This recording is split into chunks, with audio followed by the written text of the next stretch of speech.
Hello everyone, welcome to your professor. So ఈరోజు వీడియోలో వచ్చేసి మనం కాల్ బ్యాక్స్ గురించి, ప్రామిసెస్, ఇంకా అసిక్ అవేట్ గురించి చూద్దాం. ఓకేనా? సో వీటికంటే ముందు మనం ఒక టాపిక్ చూడాలి. అదేంటంటే అసింక్రోనస్, సింక్రోనస్. ఓకేనా? సింక్రోనస్ ఏంటంటే మనకి ఒక పర్టికులర్ కోడ్ ఉంటుంది కదా, ఆ కోడ్ అనేది అవుట్పుట్ అనేది సీక్వెన్స్గా మనకి వస్తుందన్నమాట. ఓకే. అసింక్రోనస్ ఏంటంటే ఆపోజిట్. ఒకసారి మీకు చేసి చూపిస్తాను. ఇప్పుడు సపోజ్ ఇక్కడ నేను console.logలో నేను నా పేరు ప్రింట్ చేసుకుంటాను. ఓకే, ఇదొకటి. నెక్స్ట్ console.logలో ఇక్కడ నెంబర్ 2 ప్రింట్ చేస్తాను. నెక్స్ట్ console.log ఇక్కడ 3. ఓకే, సరే అవుట్పుట్ చూద్దాము. సో ఇక్కడ నేను ఏం చేశాను, index.html తీసుకున్నాను, ఆ ఫైల్లో script.js లింక్ చేశాను. సో ఇక్కడ నేను h1 tag welcome to your professor తీసుకున్నాను. సో ఇక్కడ ఇన్స్పెక్ట్ చేద్దాము. ఇక్కడ చూడండి, కన్సోల్లో చూసారా, ఇది సీక్వెన్స్గా ప్రింట్ అయింది. మనం ఫస్ట్ నేమ్ రాసుకున్నాము, అది ప్రింట్ అయింది. Second 2, third 1 3. ఓకేనా? ఇది సీక్వెన్స్గా మొత్తం మనకు వచ్చింది. దీన్ని మనం సింక్రోనస్ అంటాం. ఓకేనా? అసింక్రోనస్ ఏంటంటే పర్టికులర్, ఇప్పుడు చూపిస్తాను. ఇప్పుడు సపోజ్ నేను సెట్ టైమ్ అవుట్ తీసుకుందాం. అది తీసుకొని దాంట్లో ఒక ఫంక్షన్ తీసుకొని అరే ఫంక్షన్ రాసుకుంటాను. ఇక్కడ console.log ఇక్కడ హలో అని చెప్పి రాసుకుంటాను. ఓకే,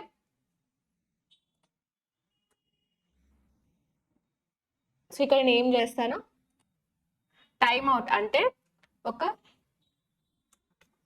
3 సెకండ్స్ అనేది డిలే చేస్తాను దాన్ని. ఓకేనా?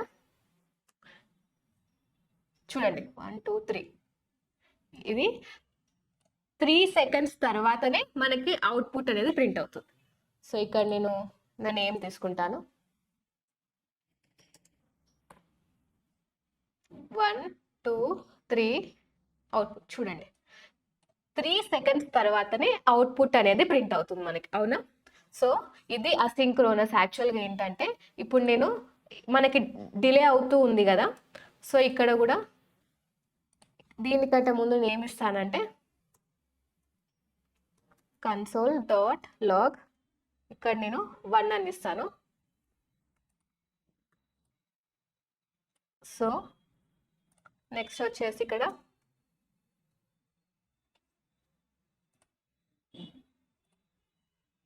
టూ ఇస్తాను,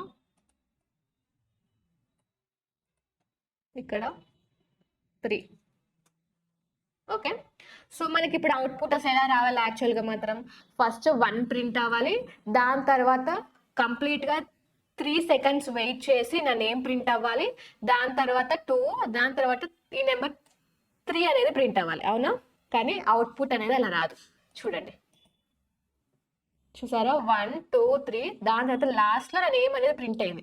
యాక్చువల్లీ సెకండ్లో నేమ్ ప్రింట్ అవ్వాలి. ఎందుకు అలా అయిందంటారు?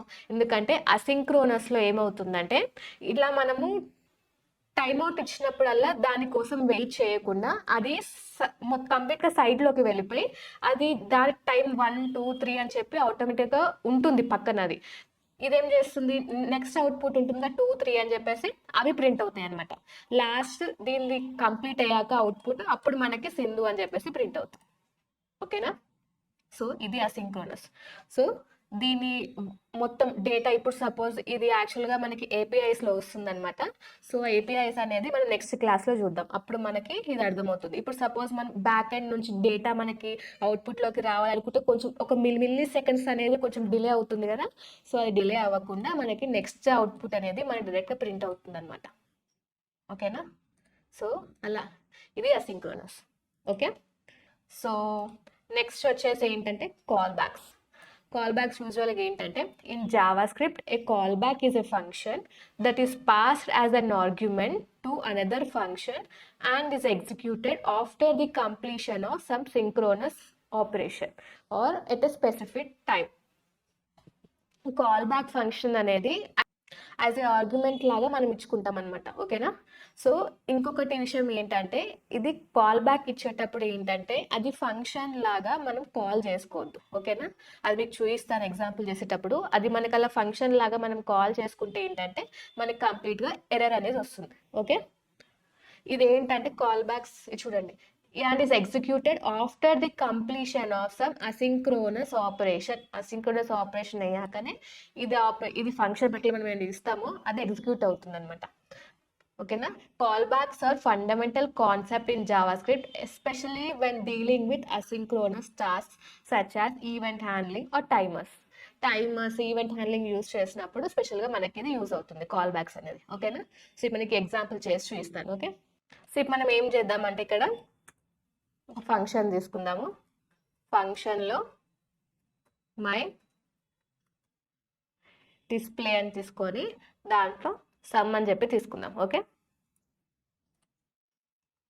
సో దీంట్లో ఏం చేస్తానంటే document dot get element by ID demo తీసుకొని ఇక్కడ డాట్ ఇన్నర్ హెచ్టిఎంఎల్ దాంట్లో సమ్ అనేది ఇచ్చేస్తాను. ఇది మనము ప్రీవియస్ క్లాసెస్లో చూసాం కదా, డామ్ అనేది డాక్యుమెంట్ ఆబ్జెక్ట్ మోడల్. సో అది అనమాట. సో ఇక్కడ నేను చేస్తానంటే ఒక పీ ట్యాగ్ తీసుకొని దాంట్లో ఐడి అనేది నేను డెమో అనేది ఇచ్చేసుకుంటాను. ఓకే, నాకు దీంట్లోనే అవుట్పుట్ అనేది ప్రింట్ అవుతుంది. చూపిస్తాను మీకు ఎలా వస్తుంది ఏంటని. సో సమ్ అని తీసుకున్నాను. సో ఇక్కడ ఏం చేస్తాను, ఇంకొక ఫంక్షన్ తీసుకొని మై క్యాల్కులేట్ అని చెప్పి తీసుకుంటాను. ఓకే, క్యాలిక్యులేటర్లో నెంబర్ 1 నెంబర్ 2 ఇంకోటి కాల్ బ్యాక్ ఫంక్షన్ తీసుకుంటాను. Okay, my call back. Okay, so దీంట్లో ఏం చేస్తాను, let sum equal to number plus number 2. Okay, so ఇక్కడ కాల్ బ్యాక్ ఫంక్షన్ తీసుకుంటున్నాను. మై కాల్ బ్యాక్ దాంట్లో సమ్ అనేది ఇది అవ్వాలన్నమాట, నెంబర్ 1 నెంబర్ 2 అని చెప్పేసి. ఓకే, యాడ్ అవ్వాలి. సో ఇక్కడ నేమ్ తీసుకుంటాను, ఇది మై క్యాల్కులేటర్ అని చెప్పి మనం ఫంక్షన్ తీసుకున్నాం కదా. సో దాంట్లో ఇక్కడ నేను నెంబర్ 1 నెంబర్ 2 నెంబర్ ఇచ్చాను యాడ్ చేయడానికి. నెంబర్స్ ఏంటివి, ఆ నెంబర్స్ అనేవి ఇక్కడ రాసుకోవాలి. 5 + 5 తీసుకుంటాను. ఓకే, దాని తర్వాత కాల్ బ్యాక్ ఫంక్షన్ అనేది మనం ఇవ్వాలి. మన కాల్ బ్యాక్ ఫంక్షన్ ఏంటి, మై డిస్ప్లే. ఓకే, ఎక్కడ డిస్ప్లే అవ్వాలి, ఆ పీ ట్యాగ్లో నాకు డిస్ప్లే అవ్వాలి అవుట్పుట్. ఓకే, ఇది చూడండి 10 అనేది వచ్చింది కదా అవుట్పుట్ అనేది. సో అలా. ఓకే, సో ఇంకా అలాగే మీకు ఎర్రర్ చూపిస్తానని చెప్పాను కదా. ఇక్కడ నేను ఫంక్షన్ అనేది మనం యాక్చువల్గా ఇలా పెరెంథసిస్లో తీసుకుంటాం. అవునా? ఫంక్షన్ని కాల్ చేసేటప్పుడు చూడండి అన్డిఫైన్డ్ వచ్చింది మనకి. ఎప్పుడైనా గుర్తుపెట్టుకోండి, కాల్ బ్యాక్ ఫంక్షన్ ఇచ్చేటప్పుడు పెరెంథసిస్ ఇవ్వకూడదు. చేస్తే అన్డిఫైన్ ఎర్రర్ అనేది వస్తుంది మనకి. ఇది గుర్తుపెట్టుకోండి. నార్మల్గా వేరే ఫంక్షన్ చేసేటప్పుడు మాత్రం మనం ఫంక్షన్ కాల్ చేసేటప్పుడు పెరెంథసిస్ లాగా కాల్ చేస్తాం. అవునా? సో ఇందులో కాల్ బ్యాక్ ఫంక్షన్లో మాత్రం అలా కాల్ చేయొద్దు. ఓకే, సో ఇందులో మనము క్యాలిక్యులేటర్ ఉంది కదా.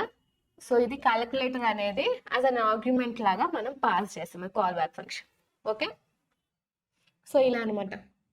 So call back function simple టర్మ్గా చెప్పాలంటే call back is a function passed as an argument ఇంకొక ఫంక్షన్లో ఆర్గ్యుమెంట్ లాగా ఇస్తామన్నమాట. ఓకే, సో ఇది కాల్ బ్యాక్ ఫంక్షన్. ఇది మీకు అర్థం అవ్వట్లేదు అని చెప్పి టెన్షన్ పడకండి. ఒక్కొక్క వీడియోని మీరు రిపీటెడ్గా చూడండి. ఇది ఇంపార్టెంట్ టాపిక్స్, కొంచెం హార్డ్ ఉంటాయి అన్నమాట ఈ టాపిక్స్. సో కొంతమందికి ఇది ఫస్ట్లోనే ఈజీగా అర్థమవుతుంది, కొంతమంది కొంచెం ఇది చాలా టఫ్గా ఉంటుంది. ఓకేనా? వీడియోని రిపీటెడ్గా చూడండి. నోట్స్ అనేది నేను గ్రూప్లో మెన్షన్ చేశాను, గ్రూప్లో జాయిన్ అవ్వండి. ఓకేనా? నోట్స్ కంప్లీట్గా ఉంటుంది, చూసి ప్రాక్టీస్ చేసుకోండి. ఓకేనా? సో ఇది కాల్ బ్యాక్ ఫంక్షన్ అనమాట. సో ఇంకొకటి ఏంటంటే కాల్ బ్యాక్లోనే కాల్ బ్యాక్ హెల్ అని చెప్పేసి ఒకటి ఉంటుంది. ఓకే, నేమ్లోనే ఉంది కదా కాల్ బ్యాక్ హెల్ అంటే ఇట్స్ నథింగ్ బట్ ఇది చాలా అంటే ఇది కైండ్ ఆఫ్ లూప్ హోల్ అనమాట. ఇది కరెక్ట్ వేగా కాదనమాట మనం కోడింగ్ చేసేటప్పుడు. Okay, call back hell also known as pyramid of doom ఇది situation in JavaScript where multiple nested call backs especially when dealing with asynchronous operations. So మనం asynchronous చేసేటప్పుడు ఇక్కడ ఏమవుతుందంటే మల్టిపుల్గా నెస్టెడ్ అనేది అవుతుందన్నమాట. అది అలా అవుతే ఏందన్నమాట, కోడ్ అనేది మనకి కరెక్ట్గా ఉండదు, అది కైండ్ ఆఫ్ రాంగ్ అవుతుందన్నమాట. సో ఇప్పుడు మనకి లూప్స్లో మనము నెస్టెడ్ లూప్స్ అని చూసాం కదా, సో అలాగే అనమాట. కాల్ బ్యాక్ హెల్ ఏంటంటే కంప్లీట్గా నెస్టెడ్ కాల్ బ్యాక్స్ లాగా అవుతుందన్నమాట. చూడండి, it's a situation in Java script where multiple nested callbacks, especially when dealing with asynchronous operations, lead to code that becomes difficult to read and maintain. Okay, ఈ nested call backs వస్తే ఏంటంటే user అంటే మనకి ఏంటంటే ఆ code readability కానీ plus ఇంకా maintain చేయడం కానీ చాలా మన కంప్యూటర్ మెయింటైన్ చేయడానికి కానీ కోడ్ అనేది డిఫికల్ట్ అవుతుంది అనమాట మనకి. ఓకే, సో మ్యాక్సిమం ఇది మనము ఇగ్నోర్ చేయడానికి మనం ఆల్టర్నేట్గా ఇంకొకటి యూజ్ చేస్తాం, ఏంటంటే ప్రామిసెస్ అనమాట. ఓకే, కాల్ బ్యాక్ హెల్ని మనం ఇగ్నోర్ చేయడానికి ప్రామిసెస్ అనేది మనం యూజ్ చేస్తాం.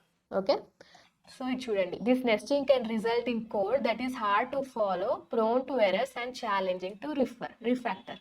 ఓకే, ఇప్పుడు నెస్టెడ్ లూప్స్ అంటే ఇదే. కాల్ బ్యాక్ హెల్ వస్తే ఏంటంటే దాని డిసడ్వాంటేజెస్ ఏంటి అని చెప్పి ఇక్కడ రాసాం. ఏంటి అది, కోడ్ అనేది కంప్లీట్గా హార్డ్ అవుతుంది మనకి ఫాలో అవ్వడానికి, కానీ ఎర్రర్స్ అనేది చాలా ఎక్కువ వస్తాయి అనమాట మనకి. ఓకేనా, సో ఇవన్నీ ఇగ్నోర్ చేయడానికి మనం ప్రామిసెస్ అనేవి వాడతాం. చూడండి, చూసారా, ఇది కంప్లీట్గా నెస్టింగ్ లూప్లో వచ్చింది. చూడండి, నెస్టెడ్ లాగా వచ్చింది. సో ఇది అసింక్రోనస్ ఆపరేటర్ 1, దాని తర్వాత ఇంకొకళ్ళు వచ్చింది. ఎగ్జాంపుల్ చూపిస్తాను. నెస్టెడ్ లూప్స్ అంటే ఏంటంటే, నెస్టెడ్ లూప్స్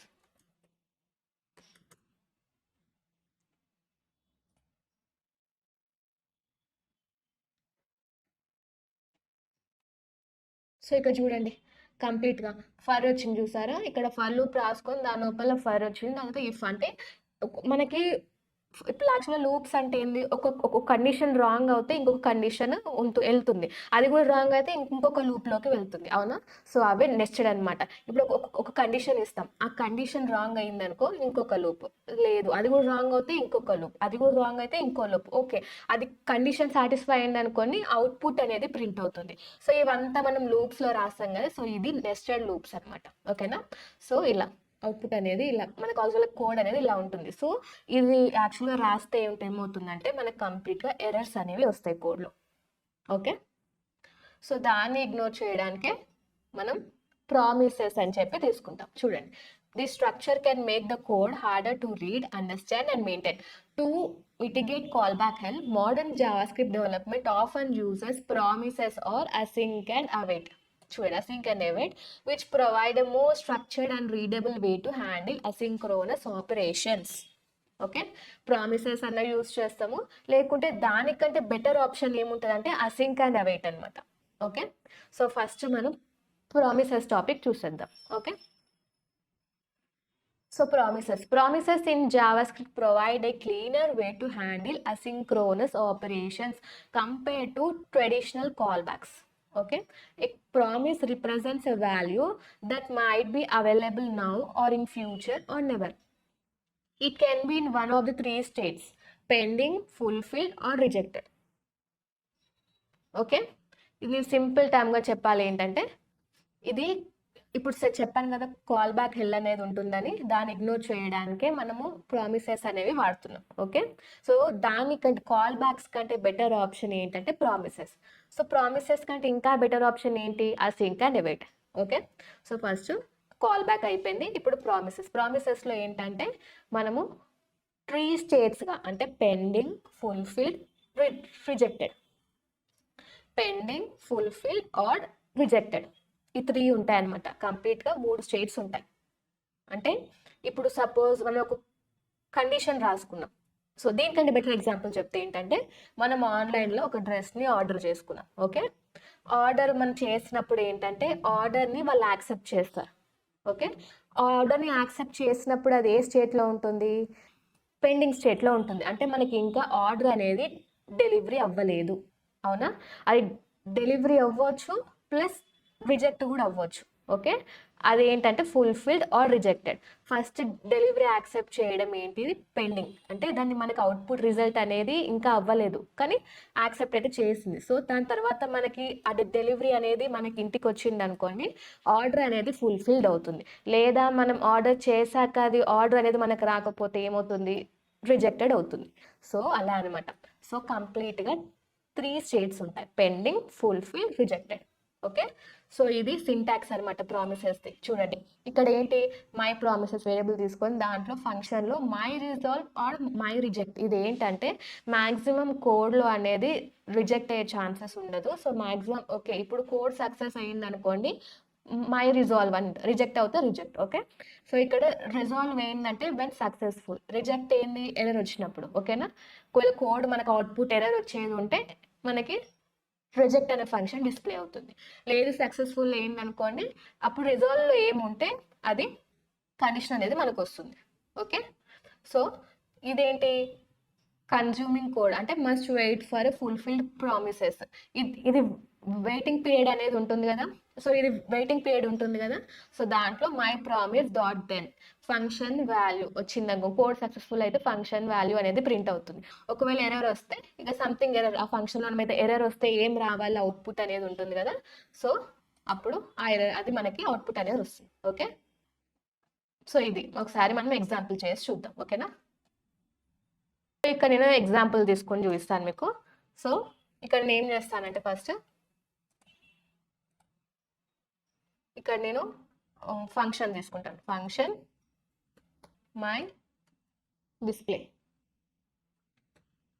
దాంట్లో నేను ఆర్గ్యుమెంట్ సమ్ అని తీసుకుంటాను. తీసుకొని దీంట్లో ఏం చేస్తాను, document dot get element by ID. నేను పీ ట్యాగ్లో డెమో తీసుకున్నాను కదా ఫస్ట్ కాల్ బ్యాక్స్లో, పీ ట్యాగ్ అనేది ఎంటీగా, దాంట్లో నాకు అవుట్పుట్ అనేది ప్రింట్ అవ్వాలి. ఓకే, సో ఇక్కడ నేను తీసుకొని డాట్ ఇన్నర్ హెచ్టిఎంఎల్ తీసుకొని దాంట్లో సబ్మిట్ చేస్తాను. ఓకే, సో ఇక్కడ నెక్స్ట్ ఏం చేద్దాం, లెట్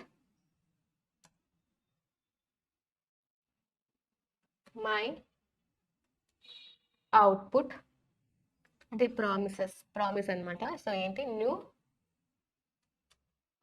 ప్రామిస్ వచ్చేసి ఫంక్షన్ తీసుకుంటాము, ఫంక్షన్ దీంట్లో మై రిజాల్వ్ ఉంటుంది లేకుంటే మై రిజెక్ట్ రెండు ఉంటాయి అనమాట. So my resolve, so next వచ్చేసి మై రిజెక్ట్. ఓకే, సో దీంట్లో ఏం చేస్తాను, ఫస్ట్ కండిషన్ ఇవ్వాలి, అంటే మనకి దేనికి ఏంటి అని చెప్పేసి. సో ఇక్కడ ఏం తీసుకుంటాను, లెట్ సపోజ్ x=0 అని ఇస్తాను. ఓకే, దాంట్లో మనకి కండిషన్ ఉండాలి, రిజెక్ట్ అంటే ఒకవేళ రిజాల్వ్ అయితే ఏంటి, రిజెక్ట్ అయితే ఏంటి, అంటే కండిషన్ సాటిస్ఫై అయితే ఏది, కండిషన్ సాటిస్ఫై అవ్వకపోతే ఏంటి అని చెప్పి. ఓకే, సో ఇఫ్ x అనేది ఎగ్జాక్ట్లీ =0 అయింది అనుకోండి, అప్పుడు నాకు మై రిజాల్వ్ అనేది అవుట్పుట్ వచ్చేసి ట్రూ అనేది ప్రింట్ అవ్వాలి. ఓకే, సో ఇక్కడ నెక్స్ట్ ఏంటి, ఎల్స్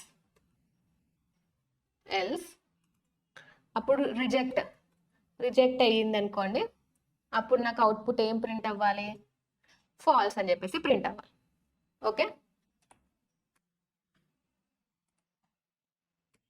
సో ఇక్కడ ఏం తీస్తాను, మై అవుట్పుట్ డాట్ దెన్, ఇది ఏందో చెప్తాను మీకు అవుట్పుట్ డాట్ దెన్ అనేది.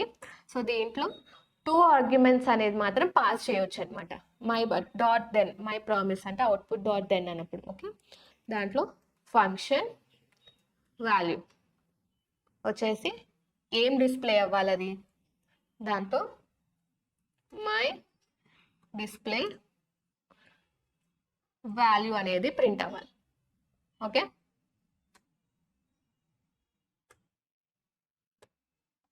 సో నెక్స్ట్ ఏంటిది, ఎర్రర్ వచ్చినప్పుడు ఏంటి అని చెప్పేసి మనకు ప్రింట్ అవ్వాలి, వాల్యూ అనేది ఒకవేళ రిజాల్వ్ అయితే వాల్యూ ప్రింట్ అవ్వాలి, రిజెక్ట్ అవుతే ఎర్రర్ ప్రింట్ అవ్వాలి. ఆ ఎర్రర్ ఏంటి అని చెప్పేసి రాసుకుందాం. ఓకే, ఇక్కడ ఎర్రర్ సో ఇక్కడ ఎర్రర్. ఓకే, అవుట్పుట్ చూసేద్దాం ఒకసారి. చూడండి, నాకు ట్రూ అనేది ప్రింట్ అయింది కదా. సో ఎందుకు ఇక్కడ ఎక్స్ అనేది 0 కాబట్టి నాకు అవుట్పుట్ అనేది 0 అనేది ప్రింట్ అయింది. ఓకే, సో ఇక్కడ ప్రామిస్ ఇది అవుట్పుట్ ఉంది కదా. సో ఇది ప్రామిస్ అనమాట. సో ఇది ప్రామిస్ డాట్ దెన్ అంటే ఏంటంటే అది 2 ఆర్గ్యుమెంట్స్ మాత్రమే తీసుకుంటుంది అనమాట. So A call back for success and another for failure. ఇది ఒక call back function.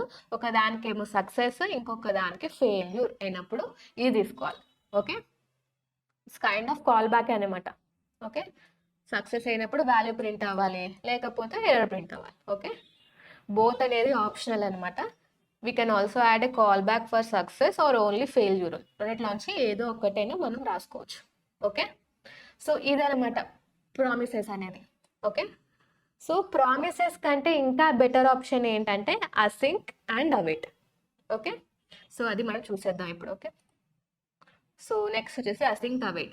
Certainly the async and await keywords in JavaScript provide a more concise and readable way to work with asynchronous code, making it look and feel more like a synchronous code. Okay, so ఇది promises కంటే better ఆప్షన్గా చూస్ చేసుకోవాలనుకుంటే ఇదనమాట. So ఇది ఏంటంటే మెయిన్గా asynchronous అనేది, ఇది యాక్చువల్గా మనం అన్ని చూసేది అసింక్రోనసే కదా. సో దీంట్లో ఏంటంటే మోర్ లైక్ సింక్రోనస్ లాగా ఉండేటట్టు చూసుకుంటుంది అనమాట. సో అసింక్ అవైట్ అనేది 2 కీవర్డ్స్. సో అసింక్ రాసేటప్పుడు అవైట్ అనేది రాస్తాం మనం. ఓకేనా, సో ఈ 2 లింక్డ్ ఉంటాయి. సో మనం ఒకసారి ఎగ్జాంపుల్ చూపిస్తాను, మీకు అర్థమవుతుంది. ఓకేనా, సో అసింక్ ఏంటంటే async makes a function return a promise. అది ఫంక్షన్ని ప్రామిస్ని రిటర్న్ చేయడానికి అసింక్ని యూజ్ చేస్తాం. అవైట్ ఏంటంటే it makes a function wait for a promise. Okay, await ఏంటంటే వెయిట్ చేస్తుంది, అసింక్ ఏంటంటే రిటర్న్ చేస్తుంది. ప్రామిస్ని రిటర్న్ చేస్తుంది, ప్రామిస్ని వెయిట్ చేస్తుంది. ఇది గుర్తుపెట్టుకోండి, 2 మాత్రం ఒకటే దగ్గర మనం యూజ్ చేస్తాం. అసింక్ రాసామంటే అవైట్ అనేది అక్కడ యూజ్ చేయాలి మనం. ఓకేనా, సో ఇప్పుడు నేను నార్మల్గా టైమ్ అవుట్ ఫంక్షన్ యూజ్ చేసి సింపుల్గా మీకు ఒక సింపుల్ ఎగ్జాంపుల్ చూపిస్తాను. ఓకేనా, సో దాని తర్వాత మీకు ఎగ్జాంపుల్ అనేది ఎక్స్ప్లెయిన్ చేస్తాను నోట్స్లో ఉన్న. ఓకే, సో ఇక్కడ నేను ఏం చేస్తాను, ఫస్ట్ అసింక్ ఫంక్షన్ తీసుకుంటాను. అసింక్ ఫంక్షన్ దాంట్లో మై డిస్ప్లే అని రాసుకుంటాను. తీసుకొని దాంట్లో లెట్ మై ప్రామిస్ తీసుకొని దాంట్లో న్యూ ప్రామిస్, దాంట్లో ఫంక్షన్ ఏంటంటే రిజాల్వ్ తీసుకుంటాను. ఓకే, రిజెక్ట్ అనేది రాయట్లేదు. ఓకే, రిజెక్ట్ కూడా రాసుకోవచ్చు, ఎర్రర్ వస్తుంది. ఇప్పుడు జస్ట్ నేను ఒక అవుట్పుట్ అనేది ప్రింట్ చేస్తున్నాను అంతే, ఒక simple example. Okay, set time out, దాంట్లో ఇక్కడ నేను ఫంక్షన్ తీసుకొని దీంట్లో నేను ఏం చేస్తాను, రిజాల్వ్ అనేది రాసుకుంటాను. రిజాల్వ్ నాకు ఏం ప్రింట్ అవ్వాలి, నా నేమ్ అనేది ప్రింట్ అవ్వాలి. ఓకే, సో ఇక్కడ ఇది క్లోజ్ అయిపోతుంది. సో ఇక్కడ నేను ఏం చేస్తాను, కంప్లీట్గా ఓకే 2 సెకండ్స్ తర్వాత నాకు డిస్ప్లే అవ్వాలి. ఓకే,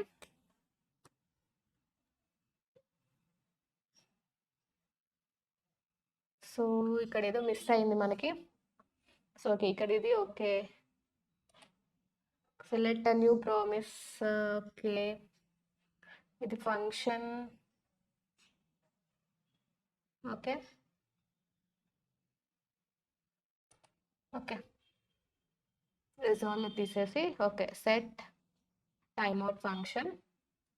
ఓకే, ఇది రిజాల్వ్. ఓకే, ఇది రాసేసాము. ఓకే, ఇది ఓకే. సో ఇక్కడ ఏదో మిస్ అవుతుంది మనకి. సో ఇది క్లోజింగ్ ఎక్కడ ఉంది, ఓకే ఇక్కడ ఉంది. ఓకే ఓకే, సో ఇక్కడ మనకి ఇది క్లోజింగ్ రాలేదు. ఇప్పుడు చూడండి, ఇప్పుడు పోయింది. సో ఇక్కడ నేను ఏం చేస్తానంటే document dot get element by ID. ID ఏంటి, నేను ఫస్ట్లో పీ ట్యాగ్లో తీసుకున్నాను కదా. సో అక్కడ నాకు నా అవుట్పుట్ అనేది ప్రింట్ అవ్వాలి. సో ఇక్కడ నేను డెమో అనేది తీసుకొని ఇన్నర్ HTML దీంట్లో వచ్చేసి ఆ వెయిట్ చేయిస్తుంది దేన్ని, ఇది నేమ్ని కంప్లీట్గా ఉంది కదా, సో దాన్ని మనం నేమ్ ఏం తీసుకున్నాం, మై ప్రామిస్. ఓకే, సో ఇలా రాసుకుంటాం.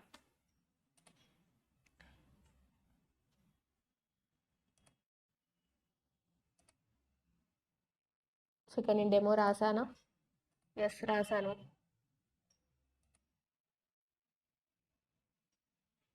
ఓకే, ఇక్కడ నేమ్ చేస్తాను, కంప్లీట్గా H2 ట్యాగ్ తీసుకుంటాను. సో ఇక్కడ ID = డెమో అని ఇచ్చేస్తాను. సో 1 2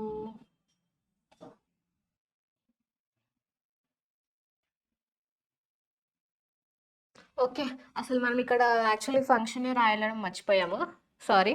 ఇక్కడ నేను డిస్ప్లే అని రాయాలి యాక్చువల్గా. ఇప్పుడు చూడండి, ఇప్పుడు అవుట్పుట్ వస్తుంది 1 2 సెకండ్స్ తర్వాత మనకి ప్రింట్ అవుతుంది.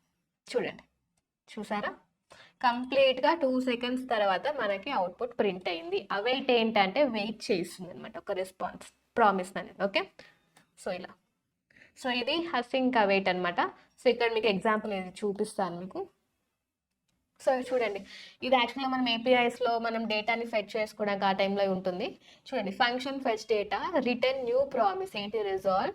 దీనికి నాకు కన్సోల్లో ఇది ప్రింట్ అవ్వాలి ఏంటి, అసింక్ ఆపరేషన్ కంప్లీటెడ్ అని చెప్పేసి 1 సెకండ్ తర్వాత నాకు ప్రింట్ అవ్వాలి. ఓకేనా, సో ఇక్కడ చూడండి, using async await to handle asynchronous code. So ఇక్కడ అసింక్ ఫంక్షన్ అని చెప్పేసి ప్రాసెస్ డేటా అని తీసుకున్నాము.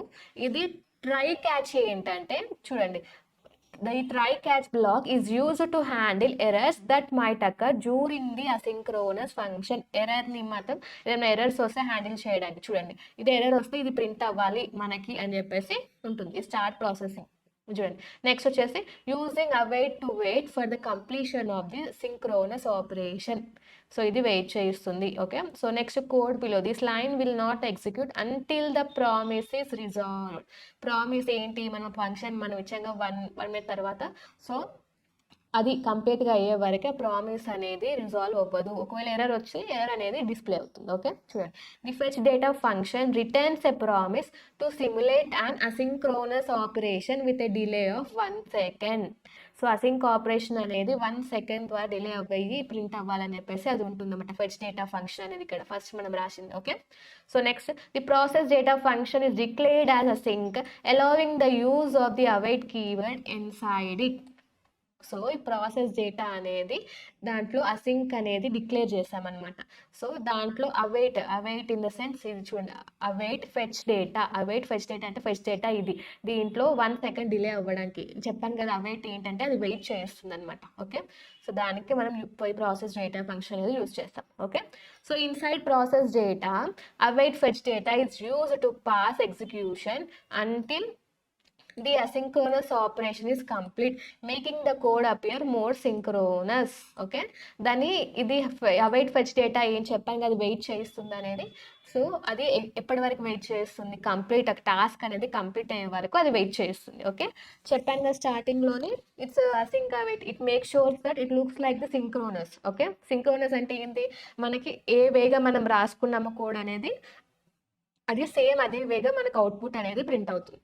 ఓకే, నెక్స్ట్ ట్రై క్యాచ్ చెప్పాను కదా, so it's use to handle errors that might occur during the synchronous operation. Synchronous operation చేసేటప్పుడు మనకి ఏదైనా ఎర్రర్స్ వస్తే మనకి ఎర్రర్ అనేది మనకి అవుట్పుట్లో ఎర్రర్ అనేది ఇస్తుంది అనమాట. ఎర్రర్ వచ్చింది అని చెప్పేసి, సరే console.error అని చెప్పేసి దీంట్లో.